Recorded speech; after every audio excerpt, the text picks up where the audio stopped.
Okay, let's unpack this.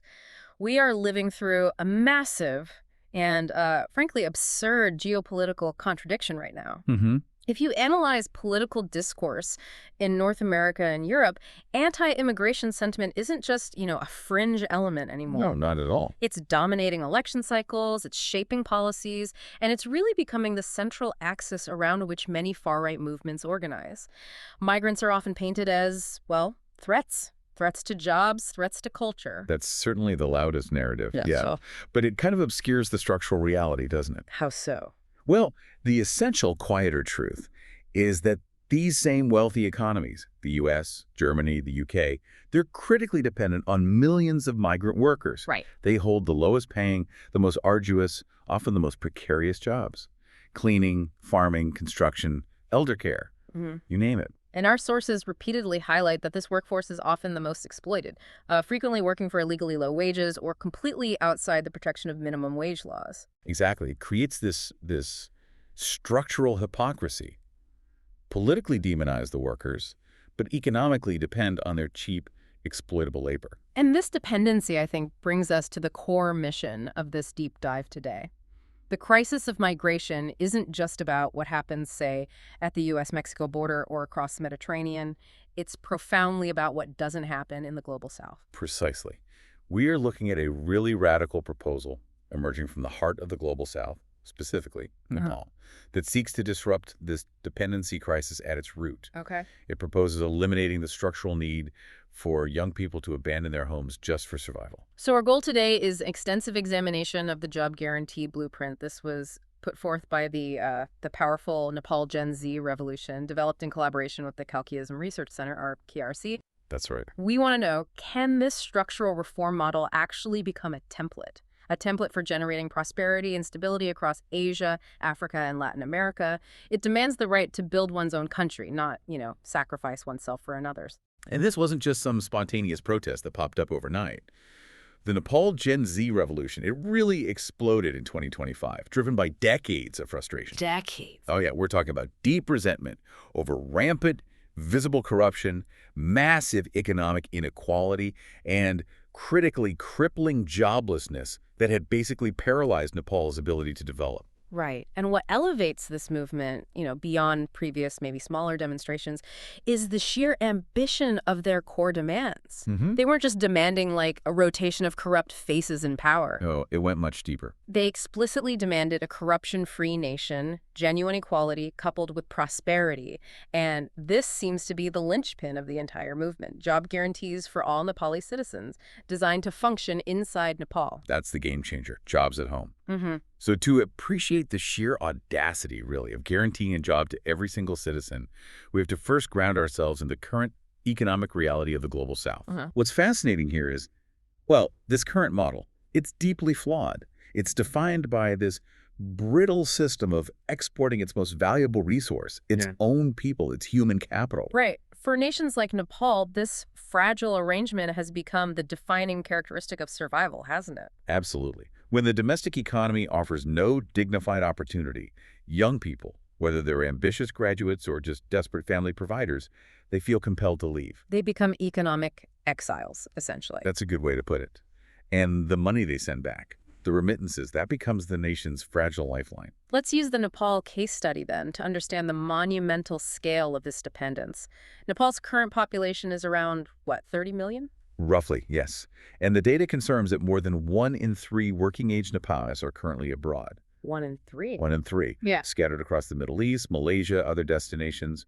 That's an estimated 3.5 million people who are physically separated from their society, their families. That number is, well, it should shock anyone, really.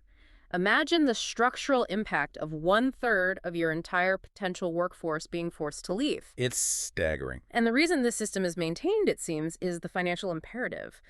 Annual remittances flow in at approximately $8.5 billion.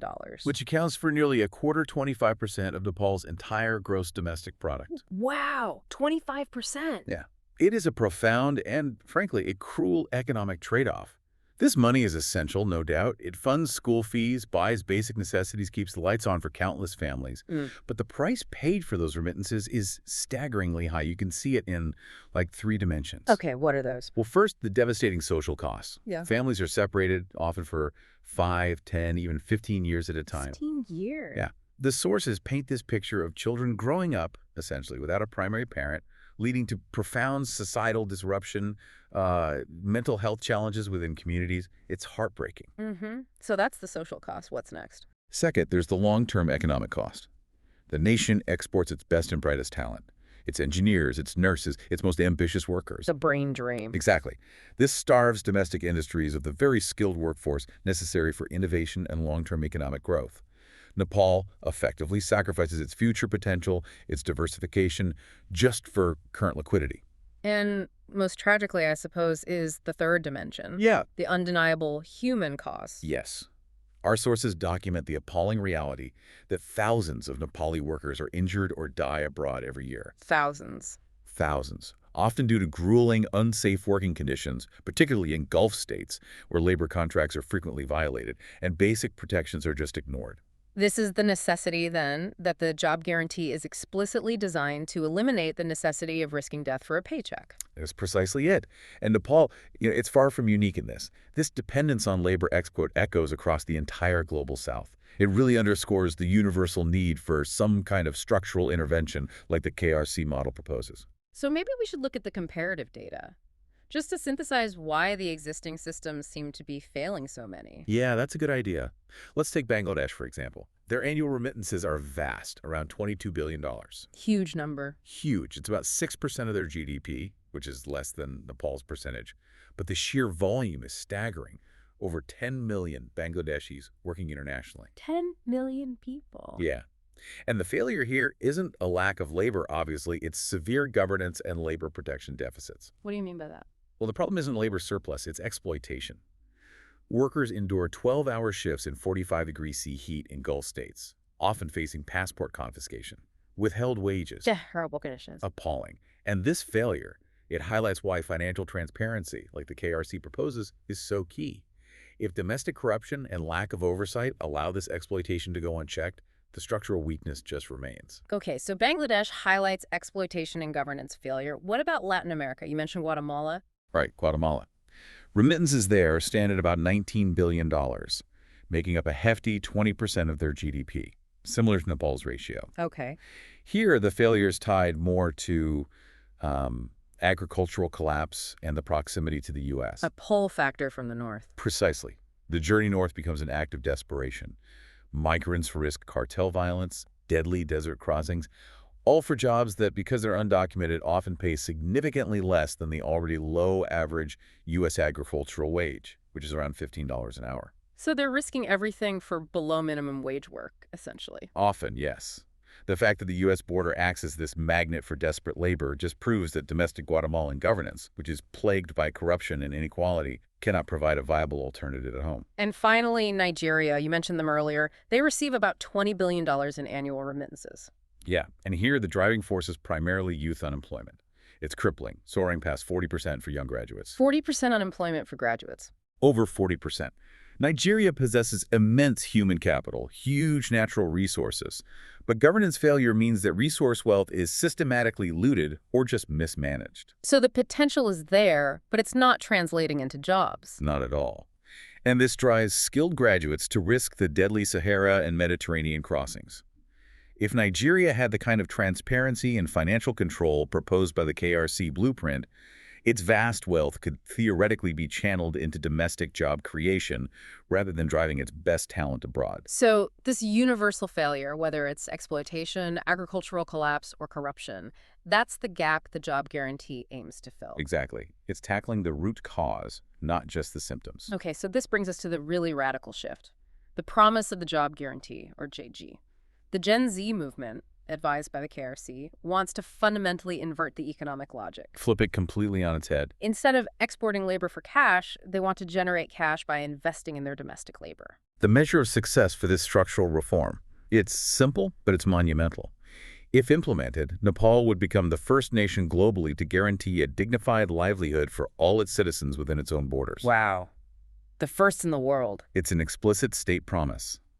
Prosperity will be generated and retained at home. No ifs, ands, or buts. And if you think about the transformative social outcomes, migration is no longer a necessary evil. Right. It becomes a genuine choice, maybe reserved for career advancement or cultural experience rather than a desperate economic sentence. Families stay whole, communities are revitalized, and all that vast productive potential currently siphoned abroad is harnessed locally. But, for an informed listener, we probably need to get a bit more technical here. The term job guarantee gets thrown around. It's often confused with, say, temporary public work schemes or unemployment benefits. Right. What exactly is the JG model being proposed by the KRC? How does it differ? That's a really critical distinction. The KRC's model, as outlined in the sources we looked at, it's not a temporary relief program. It's not just digging ditches when there's a downturn. Huh.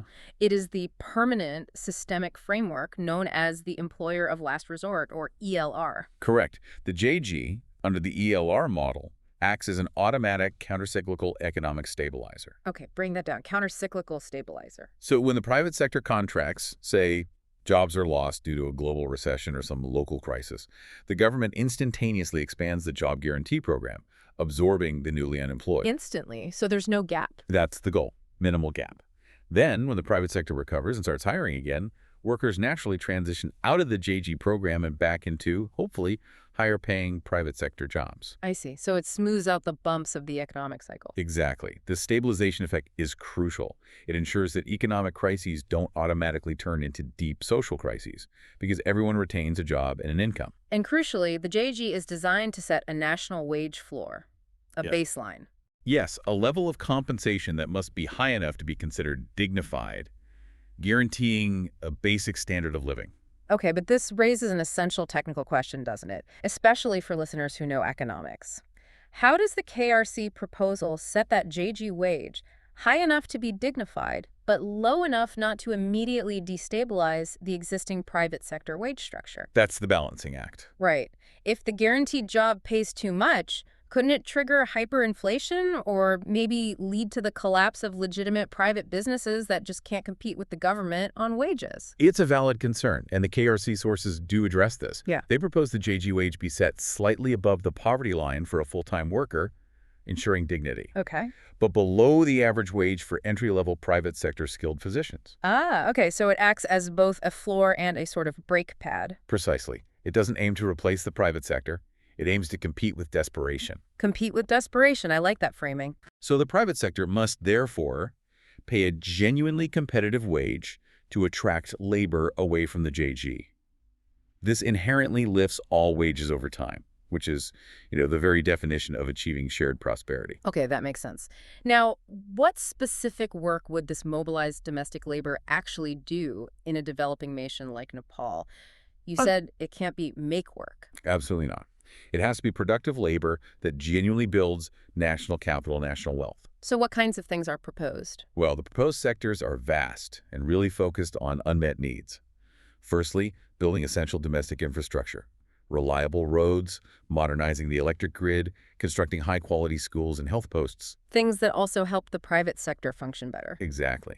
They increase the private sector's ability to operate profitably. Secondly, a heavy focus on modernizing agriculture. For food security. For domestic food security, yes, and also climate resilience. Yeah. This involves things like irrigation projects, soil restoration, introducing advanced sustainable farming techniques. And thirdly, developing new green industries, particularly tapping into Nepal's potential in hydropower and solar energy. Plus, creating the necessary digital services to modernize both government and commerce. So this is all productive labor that builds future wealth. It's fundamentally different from remittances, which really only fund present consumption, right? Precisely. It's an investment, not just a transfer payment. And to humanize that vast economic goal, we should probably reiterate that powerful message from the Kathmandu activist you mentioned earlier. Yeah, it really sticks with you. We don't want to leave our country to clean someone else's floor. We want to build our own country with dignity. They see the job guarantee as a mechanism for self-determination, for national pride. Absolutely. Dignity is the key word. Okay, so this is really the heart of the analysis and frankly where the KRC blueprint gets genuinely radical. maybe even controversial for some. Thus, Well, the KRC recognized that just proposing a job guarantee in an impoverished, corruption-ridden economy is, well, it's meaningless on its own. You have to fix the underlying financial and governance structure first, or simultaneously. right. Otherwise, where does the money come from, and how do you ensure it's used effectively? Exactly. Here's where it gets really interesting. The KRC's structural reform model is a three-part policy blueprint.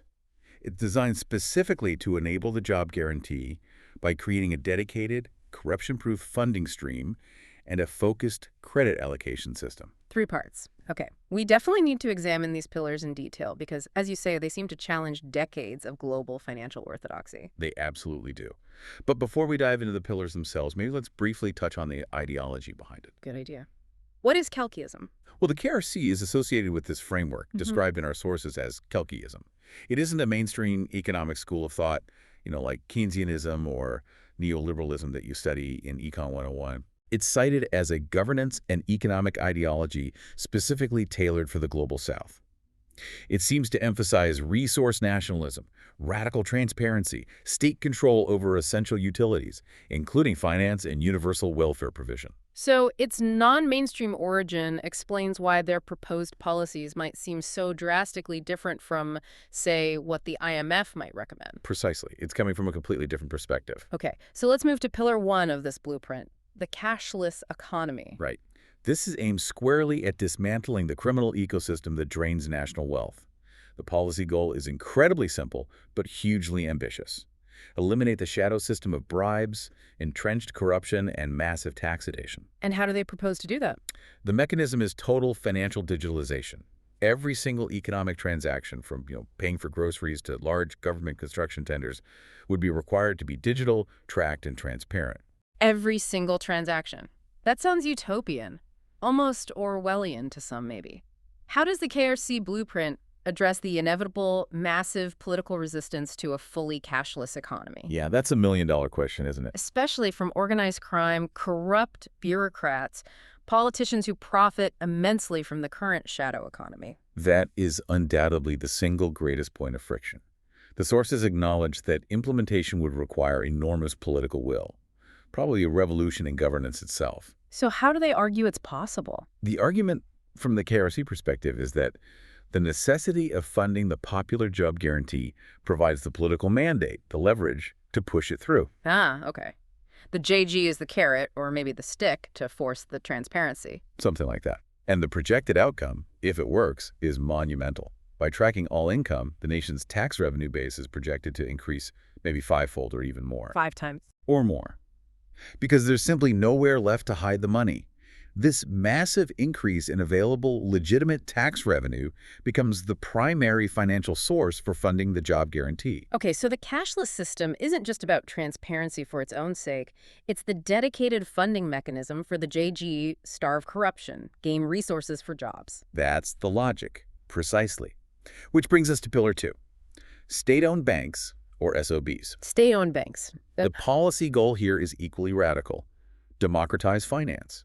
Ensure that the nation's credit and capital systems serve public needs and national priorities, not just the private, short-term interests of a small elite. Right. But this flies directly in the face of the global trend towards privatization and deregulation of finance over the last, 40 years? Completely against the grain. And historically, state-owned banks often have a pretty bad reputation, don't they? Synonymous with political cronyism, inefficiency. That's the common critique, yes. Channeling loans to politically connected businesses that inevitably fail, sticking the taxpayer with the bill.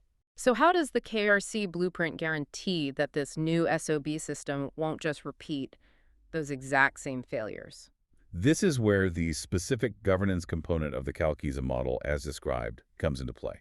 The KRC proposes very strict, independently audited management structures for these banks. Independent audits. Okay.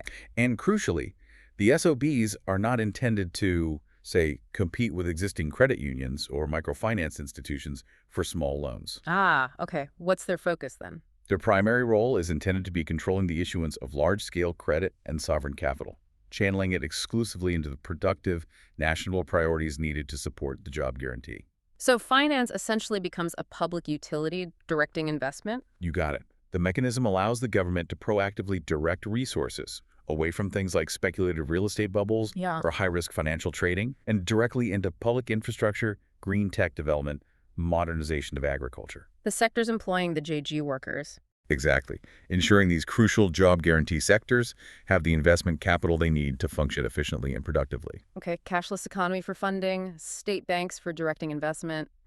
What's the final piece? The final piece of this triumvirate is Pillar 3, zero interest rates. Zero interest rates. Okay, this one sounds the most economically unconventional. It definitely raises eyebrows in traditional financial circles. The policy goal is to eliminate debt traps and guarantee universal access to credit, specifically for productive purposes. But setting interest rates at zero, that flies in the face of decades of established IMF and World Bank orthodoxy. They always insist on market-driven interest rates, fearing it distorts capital flows, causes inflation. Right. That's the standard neoliberal playbook. So what are the KRC's sources saying about managing the very real risks of inflation and capital flight if you suddenly implement zero interest rates? The KRC's argument is highly unconventional, admittedly. They argue that zero interest rates, when applied via the state-owned bank's controlled credit issuance system, So it's linked to the SOBs. critically linked. It only stimulates productive lending. Their example is, if a farmer takes a zero-interest loan specifically to buy seeds and fertilizer, the resulting increase in food production actually offsets inflationary pressure by increasing the supply of goods in the economy. Okay, so the crucial distinction is that the SOBs control the credit spigot. They ensure it's only used for wealth-creating activities, building things, growing things, not just speculation or consumption. That's the theoretical safeguard, yes. But what about the risk of domestic capital simply fleeing the country? If people can get, say, 5% interest elsewhere, why keep money in Nepal at 0%? That's the capital flight question. Yeah. The sources suggest that by stabilizing the domestic economy first through the job guaranteeing internal demand, a functional workforce, social stability, the risk calculation for investors changes. So a stable working economy is attractive even at zero interest. That's part of the argument. Furthermore, the KRC model is described as being highly focused on local currency stability and employing managed capital controls to prevent large-scale, destabilizing flight. They assert that a stable, productive, and growing domestic market eventually becomes its own best investment destination, regardless of the zero interest rate benchmark. It's a bet on internal development over external financial alignment. Wow, okay. The genius then, or perhaps the radical gamble, is the synthesis of these three pillars. Exactly. Total transparency via the cashless economy provides the funding. Financial control via state banks directs the investment productively. And mass, cheap credit via zero interest fuels that productive investment. And the KRC projects that this combination creates an economy so efficient and just that universal social benefits are no longer luxuries you hope to afford someday. They become automatic byproducts. By maximizing legitimate tax revenue, efficiently channeling investment, and eliminating the crippling costs of compound interest on national debt or investment, the actual cost of running a comprehensive social welfare state drastically falls. So the KRC projects that this efficiency makes things like free education, free healthcare, and even free legal services universally achievable. Yes, achievable and sustainable. Functioning is the natural yield of a healthy, productive, corruption-free economy, rather than a drain on it. It's a fundamentally different way of looking at the relationship between the economy and social welfare. It is easy, maybe too easy, to talk about $8.5 billion in remittances or, theoretical economic models like ELR. Numbers can obscure the reality. Exactly. We have to remember that a figure like $8.5 billion is built from millions of individual stories, often stories of broken hearts, dangerous journeys, and immense sacrifice. We really need to shift our lens now back to that human cost to honor the millions whose desperation really defines the current system that the KRC model seeks to replace. Yeah. The sources you mentioned provide these heartbreaking glimpses into the lives directly impacted by the economic necessity of migration. They really do. Yeah. And these voices illustrate precisely why the job guarantee isn't just an economic policy, it's a matter of profound human dignity. So let's start with the Qatari construction worker, the Nepali perspective that just encapsulates the sacrifice involved. Yeah, the source, it reads like a diary entry almost.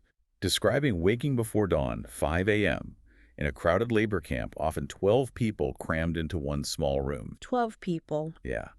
The worker's body constantly aching from the scaffolding work, often high above the ground, in blistering desert heat. It sounds incredibly grueling. And the emotional weight is just overwhelming.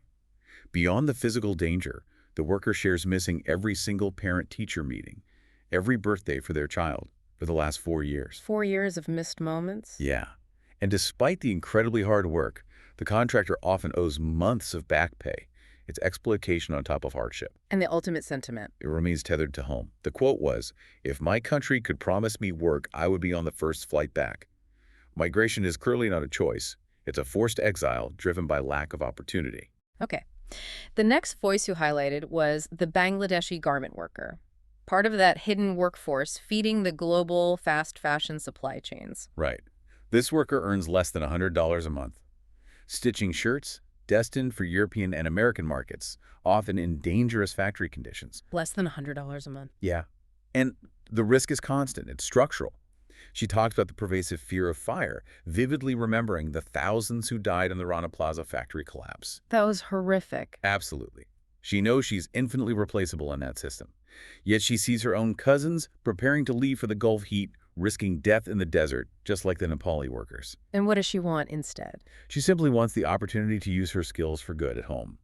She imagines working in a local health clinic or maybe a school, rather than seeing her nation's skilled labor flee through its exploitation. She wants to contribute locally. Then we heard from the Guatemalan farmer down near the border. This illustrates the connection between, economic policy failures and the drive to migrate. Exactly. Corn prices have collapsed due to global market forces. Fertilizer costs are astronomical thanks to supply chain issues. The fields they relied on for generations just no longer sustain the family. So agriculture fails and migration becomes the only option. It becomes the desperate, necessary calculus. This farmer describes the trauma of his oldest son nearly dying during the desert caravan journey, dehydration, the threat from cartels. Terrifying. And the farmer himself was caught and deported later. His simple assessment just cuts through all the complex economic theory. Migration is not our dream, it is our desperation. It's the failure of the domestic economy that pushes them into the hands of smugglers and across dangerous terrains. Precisely. And finally, the Nigerian graduate. The engineer with a 4-year degree, but absolutely zero job prospects in Lagos. Yeah, because of that crushing 40% plus youth unemployment rate we talked about. Right. The frustration must be immense. The capacity, the education exists, but the opportunity simply does not. It's palpable in the source material. This person watches friends discuss making the perilous journey across the Sahara, then the Mediterranean, risking traffickers, risking drowning, simply for a chance to use the skills they spent years acquiring. And they summarized the tragedy perfectly, didn't they? They did. The quote was, "Our labor should not be Europe's surplus. It should be Africa's strength." Wow.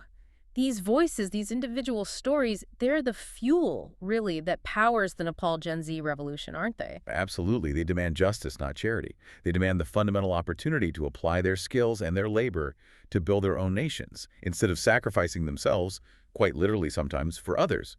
So if we take the wider view now, stepping back from the individual stories but keeping them in mind, the structural reform model proposed by the KRC in Nepal, it really does have the potential to become a genuine blueprint, a template for the entire global South, large parts of Asia, Africa, Latin America. It feels like a complete paradigm shift, moving away from that crippling reliance on remittances and aid towards building internal economic strength. That's the goal.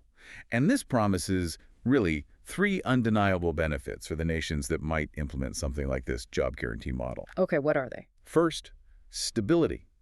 By guaranteeing dignified employment at home, the model drastically reduces the push factors driving risky forced migration. This stabilizes social structures, reduces the brain drain, and potentially lowers the political unrest often tied to mass joblessness. Stability. Okay, makes sense. Second, prosperity.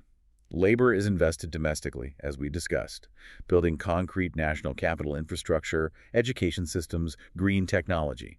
This generates compounded domestic wealth over time, rather than just receiving transfer payments from abroad. Right, building wealth, not just consuming remittances. And third, perhaps the highest value, is dignity. Families are allowed to stay together. Young people can contribute directly to their home communities. That cycle of economic sacrifice and family separation is fundamentally broken, or at least significantly weakened. stability, prosperity, dignity. It sounds incredibly positive for the global South. It does. But we have to acknowledge the elephant in the room here.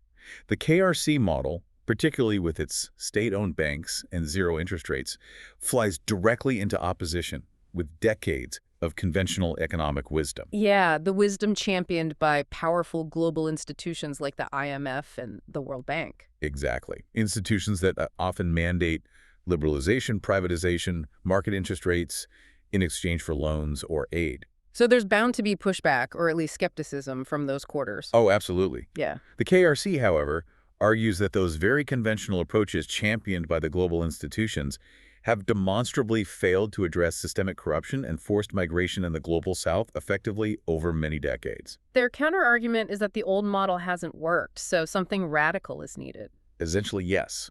They assert their model, however unconventional, is necessary because the existing system is structurally incapable of delivering widespread dignity and opportunity at home. Okay. And this brings us to the perhaps ironic and often overlooked potential benefit for the global north, for the West. Right. The idea that prosperity and job guarantees in the global south could actually ease the severe political and social tensions currently gripping North America and Europe over immigration. So what does this all mean for the West then? How does prosperity there help here?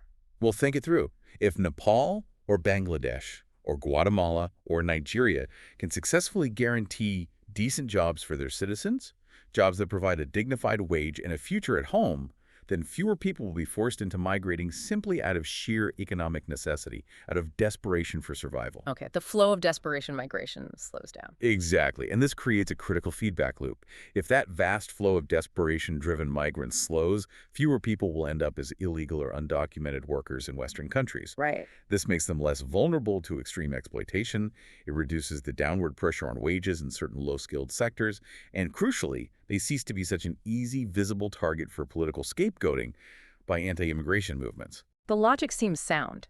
Anti-immigration parties in the West draw so much of their energy, their rallying cries, from the perception of being overwhelmed by desperate workers who seem willing to take any job at any wage, thus threatening native labor or social systems. That's often the narrative, yes. So, if the KRC blueprint or something like it actually works and reduces the flow of necessity-driven migrants, the strongest, most visceral argument those parties have simply weakens over time. They lose their primary fuel. That's the potential long-term political impact in the North. The conclusion is powerful, if counterintuitive to some. Prosperity in the global South is not a zero-sum threat to the North. Instead, It is, in fact, perhaps the most vital and vile path toward achieving genuine global stability and shared human dignity. The Gen Z revolution in Nepal isn't just about Nepal. It's presenting the entire world with a potential structural solution to the seemingly intractable crisis of migration. #tagoutro. So we have analyzed this profound choice facing Nepal's Gen Z. They're attempting to align grassroots energy, that demand for change, with this radical structural policy blueprint proposed by the Kalkiism Research Center. All aimed at achieving a corruption-free nation with guaranteed jobs for all. It's a monumental re-engineering of an entire economy, really. The core takeaway, it seems to me, is that migration as a phenomenon will always exist. People will always move, seek better opportunities, new experiences. Of course. But the fundamental goal of this kind of structural reform is to ensure that migration is always a choice for opportunity, never a sentence of desperation enforced by poverty, corruption, and lack of hope at home. It's about restoring fundamental human agency, the right to choose your path. Exactly. The world right now seems largely defined by northern policies based on, well, walls and bans. Yeah. Policies designed to minimize perceived burdens and essentially keep people out. Reactive policies. That's the dominant approach, yes. But the alternative being offered by Nepal's movement and the KRC blueprint suggests a fundamentally different proactive future. One built on what? One built on justice, dignity, and opportunity at the source. The KRC blueprint suggests the Global South can, and perhaps must, take the lead in fixing the structural inequalities that fuel the migration crisis in the first place, thereby creating a more stable, more just world for everyone, North and South. Okay. This leaves us and you, the listener, with a final provocative thought to consider as you wrap up this deep dive with us. Mm-hmm. If the actual cost of achieving genuine global stability, if the necessary price of reducing the intense political polarization we see over migration in the West is ensuring that every worker worldwide has access to a dignified job and a future in their home country. And then the question becomes, Is the Kalkiism Research Center's radical model, with its deep reliance on a cashless economy, state-owned banks controlling finance, and zero interest rates, is that controversial package the necessary and ultimately the effective price we must pay for that global stability and shared dignity? a challenging question to leave folks with.